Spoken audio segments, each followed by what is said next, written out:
Donc, je vais vous présenter Euskal Argentina, sa mission, ce qu'on fait, et puis après, je vais vous l'illustrer avec des photos et un petit peu plus de détails. Je me vérifie. Donc, l'association Euskal Argentina est une association dont le siège social est aujourd'hui à Donapalé ou Saint-Palais et qui fut créée par Pierre Alaco en 1997. Donc, nous avons presque un quart de siècle. Donc, il en fut le président jusqu'en 2012, date à laquelle je lui ai succédé. L'objet d'Euskal Argentina est d'œuvrer au rapprochement des Basques d'Iparralde et des membres de la diaspora en Amérique du Sud, Argentine, Uruguay essentiellement, mais également Chili. Comment déclinons-nous notre mission? 1. Par les recherches et des données généalogiques des familles, des maisons natales, etche, on l'appelle ici, en Iparralde, et la recherche des descendants dans les pays de destination pour les Basques d'ici qui recherchent leur famille là-bas. Donc, les demandes sont très nombreuses et les échanges grandement facilités par les groupes sur les réseaux sociaux et la numérisation des documents. Et c'est vrai qu'aujourd'hui, moi, je suis dans plusieurs groupes sur Facebook et les demandes sont extrêmement nombreuses et on arrive à des résultats positifs très rapidement, contrairement évidemment à quand les choses étaient écrites par lettres, qui allaient au maire du village et qui nous transmettaient les documents. Deuxièmement, par l'organisation d'un voyage annuel au départ, puis aujourd'hui bisannuel, qui rassemble 30 à 45 personnes. Ce voyage est structuré de la façon suivante. D'une durée de 3 semaines, sur le plan du principe, mais quelquefois 15 pour certains et 5 semaines pour d'autres. C'est un voyage mixte, à savoir une partie est commune à tout le groupe et l'autre partie laissée à la libre organisation de chacun. Ce voyage coïncide toujours avec la Semana Vasca d'Argentine, qui a lieu normalement, sauf élection, début novembre. Nous participons aux activités, à la fête, et depuis quelques années à ce qu'on appelle les Mintzodromoak, c'est-à-dire nous passons une demi-journée. Ce sont des tables de 6 à 8 personnes, de personnes qui apprennent la langue basque et euskara, et donc les gens d'Iparralde qui savent parler basque, participons à ce groupe pendant une matinée. La localisation de la Semana Vasca conditionne l'organisation de la partie commune. Par exemple, quand la fête est à Rosario ou à Cordoba, nous passons par l'Uruguay, et je vous montrerai des photos après, puisqu'il s'agit un peu du nord de l'Argentine. Les rencontres avec les familles, avec les membres des Euskal Etxe de Buenos Aires et des villes organisatrices est une obligation, un passage obligé. L'organisation d'une journée dans une estancia, de préférence chez des membres de la diaspora, et lorsque l'occasion fait le larron, chez des nouveaux expatriés, et vous en verrez aussi des exemples. Et enfin, systématiquement, je tiens à ce que nous collections les témoignages des membres de la diaspora, et vous comprendrez pourquoi. Au retour de ce voyage, tous les témoignages recueillis, ainsi que ceux donc, rédigés par les participants eux-mêmes, au voyage sont traduits et publiés chaque semaine pendant 3 à 4 mois dans l'hebdomadaire Iria. Fait partie également de la mission l'accueil de nos cousins et nos amis de la diaspora. Quand les gens dans les familles ici ne parlent pas espagnol, donc on intervient pour faire l'interprète. Par exemple, il y a 2 ans, un groupe d'agriculteurs est venu avec Escuela Agrícola Bolancha Gambara. Et donc, nous nous sommes réunis à Don Iván Egarassi, Saint-Jean-Pied-de-Port. Nous invitons également nos amis, et j'en reparlerai après, puisque ça se reproduira, je l'espère. Par exemple, Luis Aramburu de Chivilcoy, qui était venu présenter le film El Vasco de la Carretilla. Nous procédons à la collecte des correspondentiels et des ouvrages, dont ceux offerts par la diaspora. Donc, par exemple, là, quand je suis sur les groupes sur Facebook, et qu'on me demande de faire des recherches, je me fais payer, entre guillemets, je leur demande toujours, est-ce que vous avez des courriers anciens dans vos familles, des choses que rédigeaient vos ancêtres? Et il m'est arrivé à plusieurs reprises d'avoir des berchous, d'avoir des lettres, que les gens d'ailleurs ont beaucoup de plaisir, surtout quand on leur dit c'est une association qui va archiver tout ça. Donc vraiment, il y a une très grande volonté, une bonne volonté de participer, à contribuer aux archives ici. Pour les livres, bon, vous le verrez, les livres que nous offrent les membres de la diaspora, certaines personnes qui font des recherches là-bas et qui sortent des ouvrages, nous les offrent. Les travaux sur archives, donc Anissa Barotz vient de vous parler du travail fait par elle, elle est très modeste, mais à 99% sur les archives APESA, et donc qui a donné, dont les données sont mises en ligne sur Euskal Kultur et la Condéa. Et ensuite, il y a un travail en cours que je suis en train de réaliser, c'est la totalité des données des consulats d'Uruguay, d'Argentine et du Chili, donc avec la totalité des données, sont mises sur informatique, ça fait 22 000 personnes. Et donc, j'ai présenté les premières données sous forme graphique, je ne ferai que 2 exemples tout à l'heure, un aperçu synthétique, un peu d'une cartographie, ce dont on a parlé un petit peu ce matin, d'une cartographie de l'émigration d'Iparralde en Argentine et en Uruguay, vous le verrez. Et en ce moment, je suis en train de travailler sur les registres militaires, où je collecte également, donc c'est près de 40 années de registres militaires, l'intégralité des données des Basques qui sont partis donc, dans tous les pays émigrés, hein, les États-Unis y compris, ainsi que des données sur les Landes du Sud, puisque le Bayonne collectait les jeunes pour le service militaire, les registres militaires, les fiches militaires étaient tenues à Bayonne. Il y avait le Pays Basque et le sud des Landes, et je vous en dirai 2 mots tout à l'heure sur les conclusions qu'on peut en tirer. Donc j'espère, je ne sais pas dans quel délai, mais bon, allez, 1 an et demi à peu près, pouvoir sortir un ouvrage avec un logiciel de traitement de données, puisqu'il y a beaucoup de données et qu'il y a une certaine corrélation entre ces données-là. Donc il faut un logiciel de traitement des données adapté à cet effet. Ensuite, nous procédons également à Escuela Argentina au rassemblement bisannuel des associations de France dédiées à la diaspora en Argentine. Bon, nous comptons la Savoie, nous ne la voyons plus, elle en a fait partie. L'Aveyron, bien sûr avec l'association Rouergue-Pigoué, puisque c'était une colonie d'Aveyronnais qui est partie s'installer à Pigoué là-bas, et donc ils sont jumelés avec Saint-Côme-d'Olt en Aveyron. Donc nous nous réunissons les Aveyronnais, les Bigourdans, et ça fait, je pense, 4 ans ou 3 ans, c'était à Séméac que nous étions rencontrés, Béarn Argentine, ici présent, et Euskal Argentina, où nous avons déjà fait, je vous montrerai une photo, à Saint-Jean-Pied-de-Port, et il nous appartenait de le faire à l'an passé à Sarre, mais à cause du Covid, nous n'avons pas pu le faire, et j'espère que nous pourrons le faire l'année prochaine. Et enfin, nous participons, Euskal Argentina participe à toute collaboration, à des travaux ou ouvrages dédiés à l'émigration et aux membres de notre diaspora. Et je voudrais ici évoquer un ouvrage qui est, je dirais, rédigé, mais bon, pour l'instant pas publié, et qui est en train de rédiger José Mario Termin, qui est guipuscoa, qui est un des fondateurs d'ITB, je crois, Telebista, passionné de pelote, et qui rédige un ouvrage sur José Goni Diel Porteño, qui était un joueur de pelote exceptionnel, qui avait signé un contrat avec Frédéric Saint-Gemme de Saint-Palais. Quand ce dernier avait construit le trinquet de Saint-Palais, il faisait venir les meilleurs joueurs d'Uruguay, du Chili et d'Argentine. Et donc, José Goniguel Porteño vint à Saint-Palais, ou en Iparralde, en tout cas, il a beaucoup joué à Saint-Palais. C'était un joueur d'exception, au point de... Il y avait 300 personnes qui restaient sur le trottoir à Saint-Palais, voulant rentrer au trinquet, ne pouvant pas y rentrer. Donc, c'était un joueur d'exception, mais victime de son succès. C'est un monsieur qui a une fin de vie très difficile, puisqu'il s'est un petit peu adonné à l'alcool, et qu'il a contracté la syphilis. Donc, il a été contraint de quitter le Pays Basque. Et au bout de 23 ans de folie, parce qu'il est devenu fou, il est décédé à Buenos Aires. Alors, José Mario Termin voudrait rendre hommage à ce joueur d'exception. Et donc, nous avons, Annie et moi-même, collaboré avec lui pour regarder tous les journaux de Saint-Palais, le journal de Saint-Palais.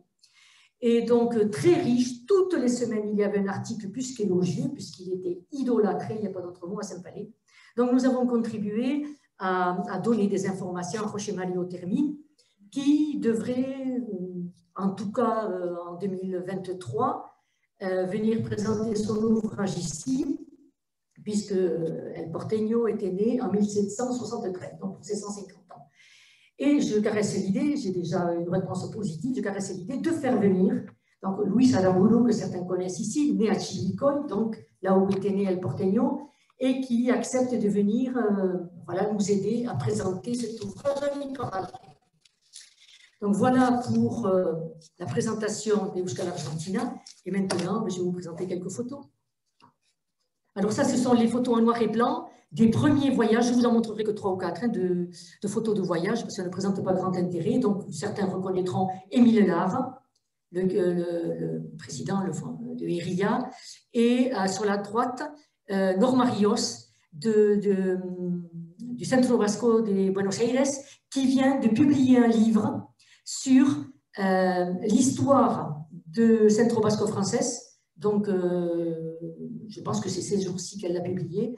J'espère que je mettrai la main dessus pour pouvoir un petit peu voir le travail qu'elle a fait, en publier des parties ici. Ah.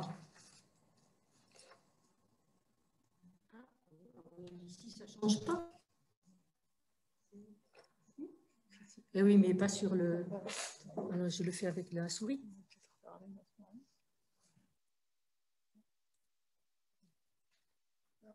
Non plus. Oui, on est là. Non, ça ne bouge pas.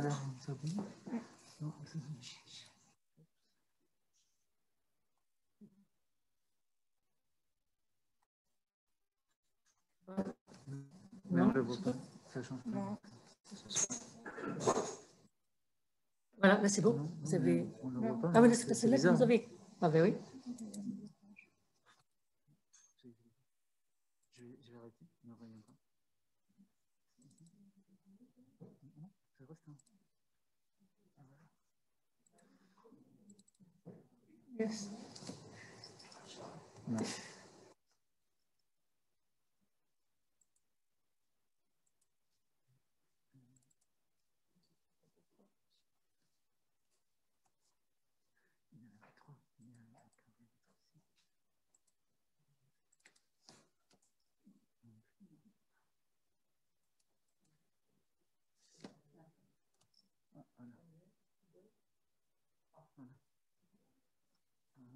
C'est bon?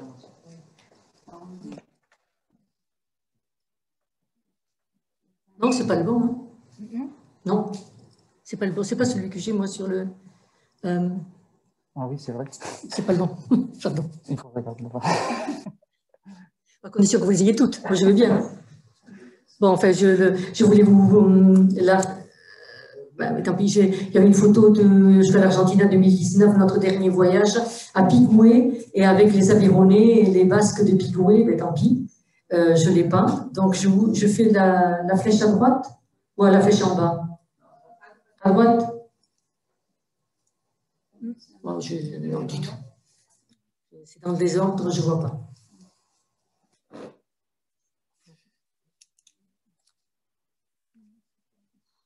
Voilà.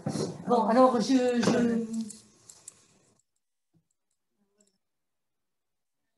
moi qui ai un mauvais fluide là. L'autre? Le suivant. Voilà. Donc ça c'était c'est une photo prise à Pigoué avec ici sur la droite tous les dont certains membres des Aveyronais, les descendants des Aveyronais, mais aussi des Basques puisque là il y a ma famille, la famille Biscay-Chipi de Saint-Michel. Donc voilà. Et donc, nous avions été reçus à l'Office de tourisme de Pigoué.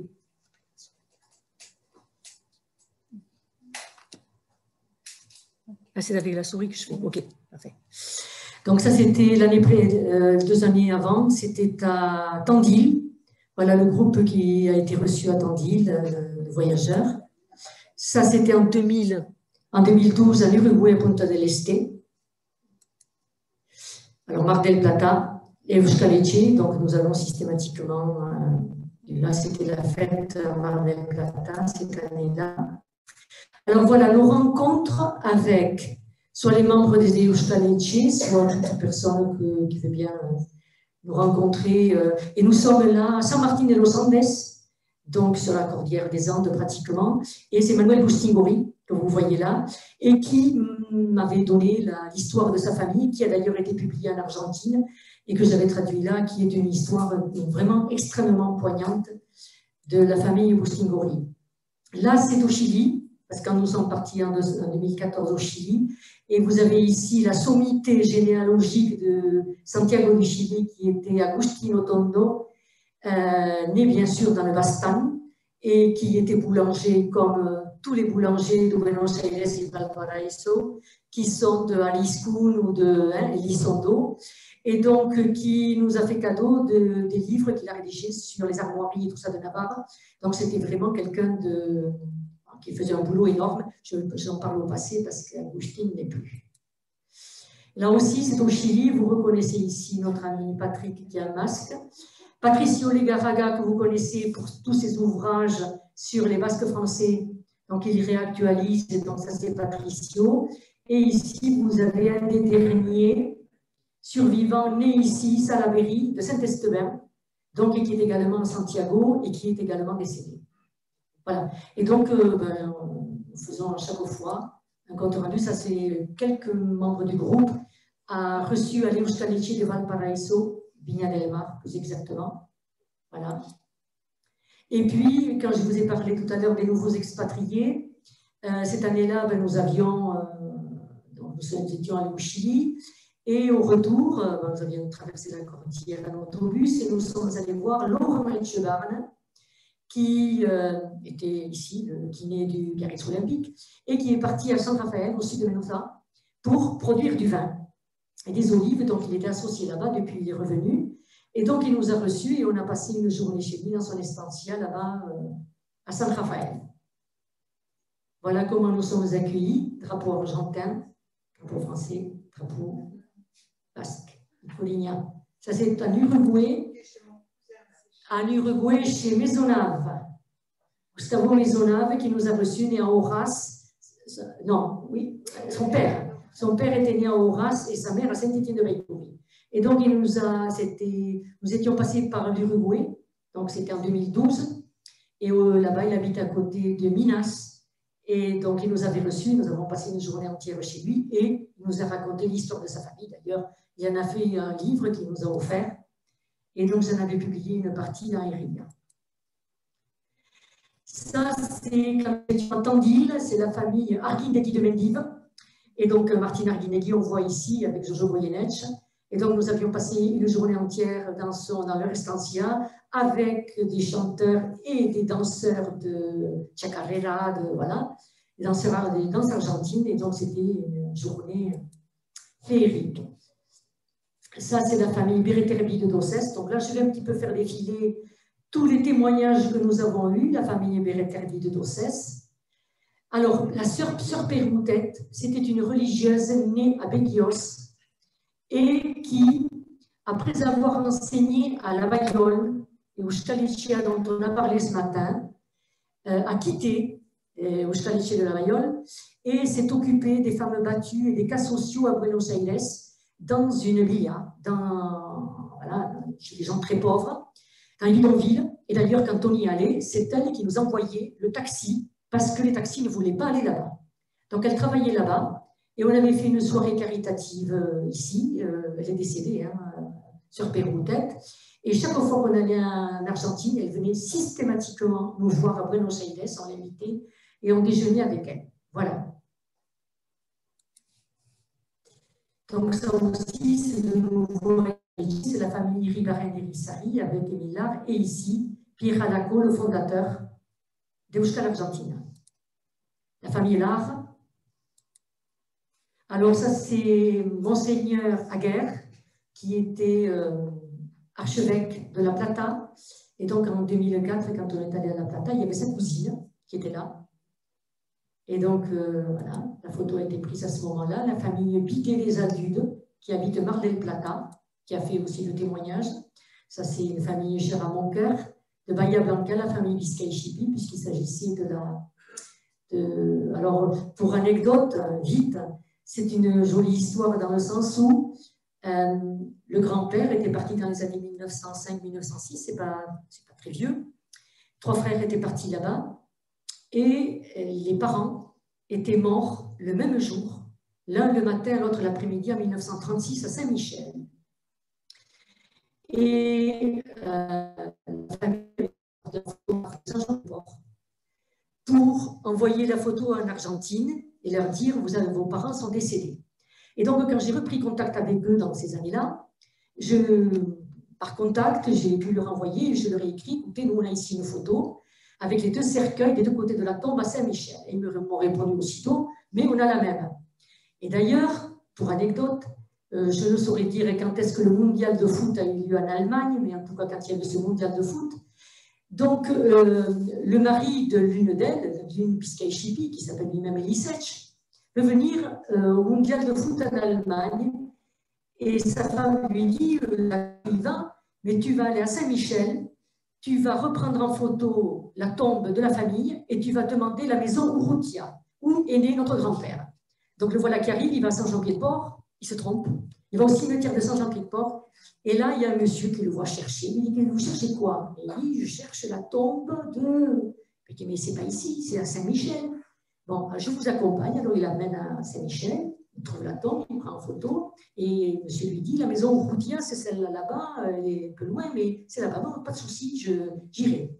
Donc, il va à la maison Urrutia et il tape à la porte. Personne. Puis il voit le rideau bouger. Il se dit, il y a quelqu'un. Et donc, en fait, c'était trois célibataires, 2 étaient bergers. Enfin, bon, voilà, ils ont dû venir, ils ont pensé, c'est un étranger. Et il s'est dit, c'est pas possible, ils ne vont pas mourir. Et puis, il s'est dit, j'ai la photo. Et donc, il prend la photo des cercueils et il le plaque contre la vitre de la cuisine. Et la porte s'ouvre immédiatement et le monsieur lui dit, en basque, toi, tu viens d'Argentine. Voilà. Donc, il a retrouvé la famille et depuis, ils sont venus, toutes les branches de la famille se sont rassemblées dans cette maison au Urrutia. L'histoire d'une photo qui permet de reprendre contact. Bon, ça, c'était la petite anecdote. Ça, c'est aussi mon cousin du côté de la famille Béraud, de l'Arceau. Ça, c'est la famille donc, de Saint-Michel aussi, qui vit à Trenquelauquen, là-bas, c'est la famille Echeverry. Ça, c'était tous les gens d'Irisabé ici, avec Juan Roche Ibarreche, puisque le gouvernement basque est très présent, hein, il représentait chaque année, et Ibarreche était systématiquement, tous les ans, à la fête basque. Et là, je ne pense jamais raté. Alors ça, c'est mon chéri. Il s'appelait Juan Agustín Legarto, je l'ai connu, il avait 94 ans, il était quasi aveugle. Et j'ai la chair de poule quand j'évoque, quand il m'a prise dans ses bras et qu'il m'a dit tanto tiempo et soñé de corazón. C'était son grand-père qui était parti de la maison où je suis née. Ils étaient partis 3 frères. Et donc, le contact a été fait grâce à ce monsieur, en fait, presque, puisque dans ma famille, nous avions tous les papiers signés à Bahia Blanca, d'un papier notarié, dont à Vévigné. Et donc, quand je lui ai envoyé, à l'époque, le scan était sorti, quand je lui ai envoyé tout ça, il a dit, Taillé Buen Orden, ça c'est mon grand-père. Donc, nous avons fait le contact de suite, et quand je suis allée, il m'a présenté un papier de soie qu'il a ouvert, et il m'a dit, il y avait un poncho dedans. Et il m'a dit, ça, c'est le poncho de mon oncle. C'était le plus jeune des 3 frères, qui était resté gaucho toute sa vie à General Dorrego, à côté de Bahia Blanca. Et donc, qui était célibataire, qui est revenu passer sa fin de vie à Espoir-Lecce, la Valliole. Et je pense que sa seule fortune, c'était le poncho et les éperons. Et donc, et là, j'ai raconté à ce monsieur ce qui s'était passé. Parce que moi, ma grand-mère était restée veuve de 14-18. C'était sa nièce par alliance à ce monsieur. Et donc, elle avait reçu, je sais qu'elle avait reçu une lettre d'Argentine. C'était son oncle par alliance qui lui avait écrit en lui disant « Vous êtes veuve de 14-18. Voilà, je suis l'oncle de votre mari. Je voudrais revenir d'Argentine et je voudrais qu'on se marie. » Et ma grand-mère n'avait pas accepté. Et donc, quand j'ai dit à ce monsieur, mais ton oncle a proposé à ma grand-mère de se marier, il ne revenait pas. Ce qui veut dire qu'avec ce monsieur, j'ai fait 150 ans, puisqu'il était né en 1850 et quelques. Hein. Ils étaient 3 frères dans ces années-là. Et donc, 12 000 kilomètres effacés et 150 ans effacés. Voilà, grâce à une personne. qui vous raconte l'histoire de sa famille. Voilà. Ici, ça c'est Ado, les Aspendards connaissent bien, c'était la famille qui fabriquait les pelotes à Asparin. Donc, voilà. Ça c'est la famille Mendy de Lesanchu, qui fait aussi son témoignage. Ça aussi, c'est une personne, et on parlera demain du Chili, qui s'appelait Francisco Montori, qui n'est plus, qui est décédé l'an passé, et dont le père est resté, les 3 frères et toute la famille vint au début du XXe siècle, juste avant la guerre de 14-18, vivre dans la Villa Maria, sur les allées Paulmy de Bayonne. D'ailleurs, il y avait de nombreuses familles, la Ramendi, la Roudé, toutes ces familles-là, qui, après avoir fait une certaine fortune pendant quelques années au Chili, voulaient scolariser leurs enfants ici, et ils étaient tous scolarisés à Saint-Louis de Gonzague, à la Paix d'Espagne. Et donc, son père et ses 2 oncles étaient restés, donc avaient fait leurs études, passé leur baccalauréat ici, à Bayonne. Et donc, on s'est rencontrés là-bas avec Francisco Montori, et il m'a raconté l'histoire de toute sa famille, partie du Rugne, et je n'ose pas dire si 50% des Basques partis au Chili étaient la Bourdain, mais en tout cas, il y en avait un paquet, entre Ustaritz, Ainoa, Espelette et Urugne. Et donc, voilà, et il nous a également confié l'histoire de sa famille. Ici, c'était la famille Oyarbulu de Gamart, leur témoignage. La famille Sandoubéré de Banca, qui vit aujourd'hui les descendants à Bahia Blanca. Ça, c'est une longue histoire. Ça, c'est Pignati Turalt, notre ami, qui a été un des premiers à aller en Argentine. Et donc, sa grand-mère, elle avait eu un enfant, il ne savait pas, ce n'était pas sûr. Il n'arrêtait pas de rencontrer des Turalt en Argentine. Aucun n'était ses cousins. Il a cherché désespérément. Et au bout de 10 à 15 ans, les Patrick, ici présents, connaissent cette histoire.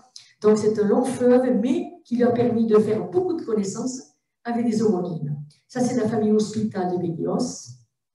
Alors, ça, c'est un souvenir très poignant d'il y a 2 ans. Elle s'appelle Mercedes Ajulia Aguirre. Elle est née à Sondica, près de Bilbao, et elle est restée à la citadelle de Saint-Jean-Pied-de-Port pendant la guerre de 36. Elle faisait partie des enfants qui avaient été recueillis. Elle a aujourd'hui 92 ou 93 ans, et elle était à Saint-Jean-Pied-de-Port avec son frère. Leur père, qui écrivait dans le journal Euskadi, avait été fusillé. Et donc, après la guerre, ils sont restés un petit peu à Armendaritz, au château d'Armendaritz, tous les bascophones. Et ensuite, elle est partie à... Donc, elle est rentrée. Elle est partie, ensuite, elle s'est mariée, elle habite au Buenos Aires, et son fils est revenu vivre à Bilbao. Et donc, j'ai ma cousine qui m'a dit, je te présenterai quelqu'un, ça va te faire un très, très plaisir. Et donc, elle parle très bien basque. Et le hasard a fait que, à Saint-Jean-Pied-de-Port, à la Citadelle, tous les ans au mois d'août, il y a un festival de théâtre. Et comme j'ai fait ma 6e à la 3e à la Citadelle, j'adore y aller. Et j'avais pris en photo, c'était un hasard, toute la cour de la Citadelle. Et je lui ai dit, oh là là, j'ai quelque chose à te montrer. Et je lui ai montré la photo de la cour et elle m'a dit, là, je dormais là. Elle m'a montré la fenêtre. C'était le même dortoir dans lequel on dormait, nous, des années après. Et donc, elle nous a raconté son enfance. Ils sont restés 2 ans et demi à la Citadelle et avec son frère. Voilà. Et je sais que Tchoumi Iriarturuti a d'ailleurs fait sa thèse, ou en tout cas publié un livre dédié aux enfants de la Citadelle. Et donc, il y avait son frère. Et je lui ai envoyé le livre. Je ne vous dis pas la joie qu'elle a eue d'imaginer qu'aujourd'hui encore on pouvait s'intéresser à la vie qu'ils avaient eue à la Citadelle entre ces 4 murs. Alors, nous avons, moi je tiens à faire une chose quand je reviens, pas seulement les témoignages des gens, mais également des faits historiques qui concernent un petit peu les Basques, pour un petit peu raconter, non pas que tout est beau, merveilleux, que les gens très riches sont des gens très bien, ou inversement d'ailleurs, peu importe.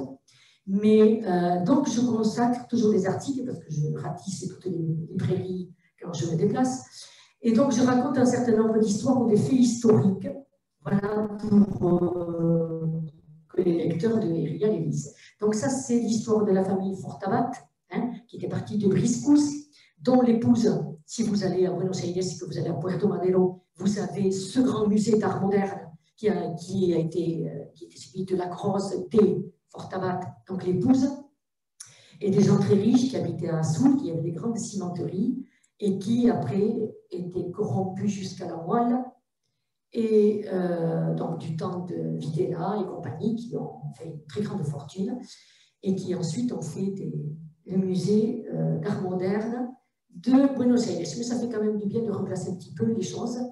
À l'époque, il n'y a pas que ce qui est facial qui est important, en tout cas pas pour moi.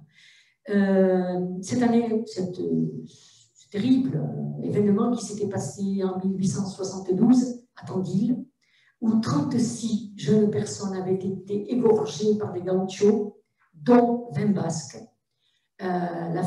Chapard d'Arberaz, sa femme Viter de Beasque, Iberline, la famille qui était partie de Banca. Donc c'était une horde sauvage qui était anti-franc-maçon. À l'époque, le pape avait un petit peu stigmatisé les francs-maçons, et donc anti-franc-maçon, anti-immigré, donc anti-basque, et qui avait, le jour de l'an 1872, avait ratissé toute la région de Tandil en égorgeant 36 personnes. Voilà, donc c'est quelque chose que j'ai raconté dans Iria quand nous avons été à Tandil. Et puis, il y a en Uruguay, un peu plus gai que ça, Arriaga, il y a des gens d'Asparin ici, donc ils savent de qui il s'agit. Arriaga qui a non pas introduit la vigne, parce que les jésuites l'avaient déjà fait, hein, du côté de Colonia, tout ça, mais qui a introduit la vigne dans le nord d'Uruguay, à Salto. Et d'ailleurs, aujourd'hui, quand vous demandez du vin en Uruguay, vous demandez du Tanat ou Arriaga, c'est la même chose que l'autre, et qui était arrivé à trouver ce cépage-là, qui s'est très bien acculturé à Salto, parce qu'il avait traversé la frontière, qu'il était à la Concordia, à Buenos Aires, en Argentine, et qu'il vivait un dénommé Lorda, qui venait aussi soit de Mendionte, soit de Asparin, et qui cultivait ce cépage-là à Concordia. Donc c'est grâce à Lorda que Arriaga a planté toutes ces vignes, qui aujourd'hui ont été vendues, hein, c'est plus la famille Arriaga, Arriaga lui-même est revenu vivre ici, est décédé et a demandé que ses cendres soient envoyées en Uruguay. Ça, ce sont les 2 religieuses françaises qui avaient été jetées d'avion lors de la dictature de Videla. Et donc, nous avons eu parmi nous Gabi Echevarne, qui était religieuse et qui est restée avec elle, là-bas, en Argentine, et qui ensuite est partie, revenue ici. Et donc, c'était juste 1 an après que les corps aient été découverts. Et donc, elle souhaitait aller là-bas en Argentine pour se recueillir sur la tombe de ses 2 amis. Voilà. Et donc, elle a fait Et puis, je vais finir avec ça, puisque on en a parlé tout à l'heure, on en reparlera, je pense, demain. C'est la Bagnole, hein, ce Euskal Etxea, qui, moi, personnellement, chaque année, quand j'y vais, si je suis avec quelqu'un qui ne connaît pas, je présente. Et donc, nous reçoit Isaskun de Beasain, hein, qui dirige ça. Et j'y suis un petit peu, en plus de ça, affectivement attachée, puisque toute ma famille était partie prenante, hein, à la Bagnole. Et donc, ce vieil oncle-là, qui était gaucho, est venu passer sa retraite, ces dernières années de sa vie là, parce que ma grand-mère n'a pas voulu se marier avec lui. Et c'est vrai que c'est un endroit très particulier dans le sens où il y a la partie lycée, depuis l'école maternelle jusqu'au lycée, géographiquement au même endroit que la maison de retraite, avec la chapelle, avec tout, et il n'y a strictement aucune séparation entre la partie scolaire et la partie maison de retraite. Voilà.